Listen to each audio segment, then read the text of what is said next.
volcano. The real journey began. I had still not looked down into the bottomless pit into which we were going to lower ourselves. I could still either take part in the adventure or refuse to try it. Hans, our guide, accepted it so calmly that I felt ashamed at the idea of being less brave than him. I approached the middle chimney.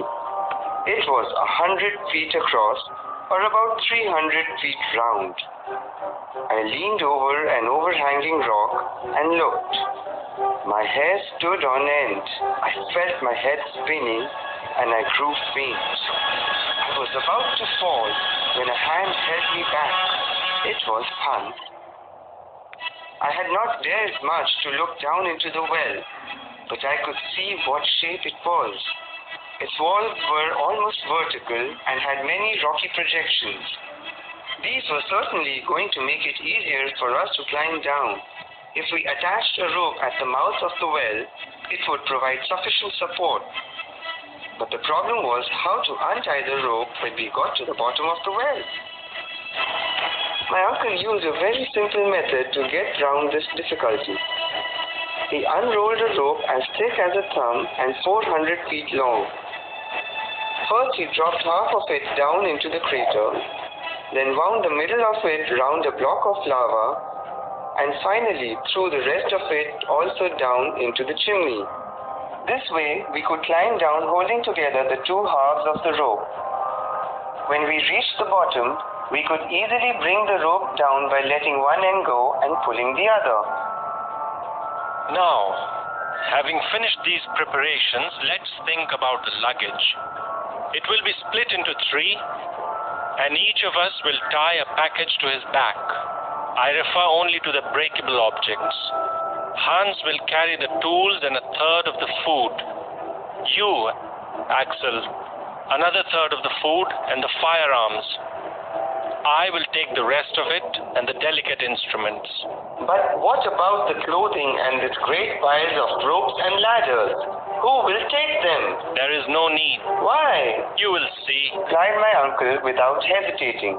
On his command, Hans tied the unbreakable object into a single packet, which was tied solidly together, and then he simply dropped it down into the vast hole. I heard the low howling sound produced by the movement of air as our luggage fell.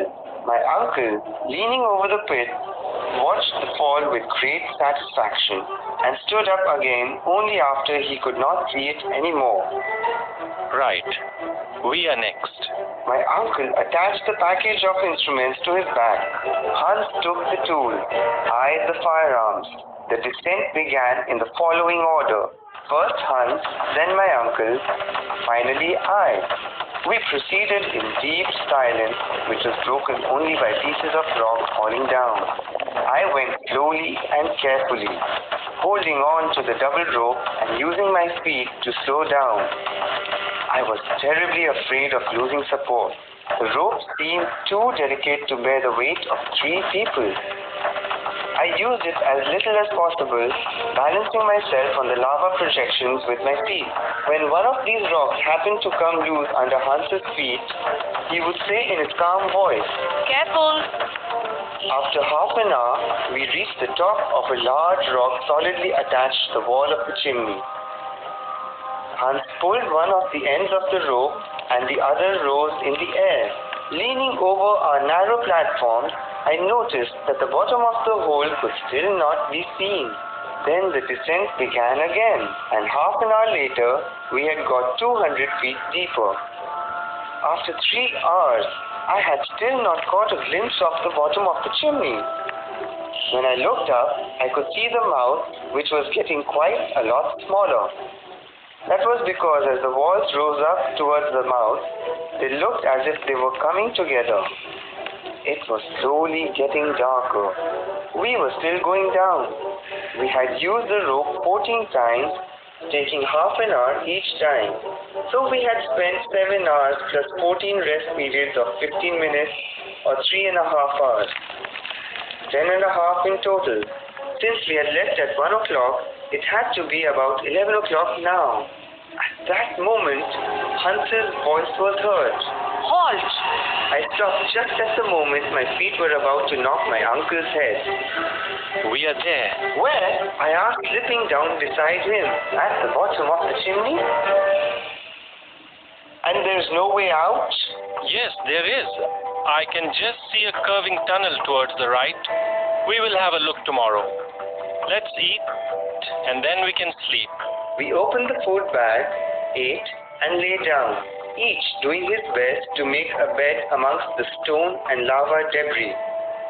Lying on my back, I opened my eyes and caught sight of a brilliant object at the other end of a 3,000-foot-long tube-like well. It was a star, but not twinkling at all. My knowledge of astronomy told me that it was the star Beta of the constellation Little Bear. Then I fell into a deep sleep.